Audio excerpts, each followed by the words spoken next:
天很开心，妈妈给我做了红烧肉。哇，炒菜的味道好香啊，肚子饿了。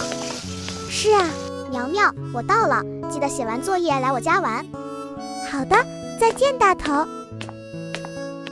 我得快点跑，大风车要开始了。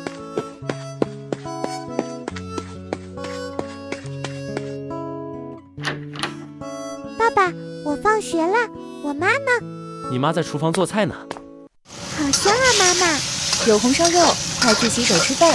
知道啦，爸爸，我想把饭拿到客厅去吃。去吧，一会儿给你拿过去。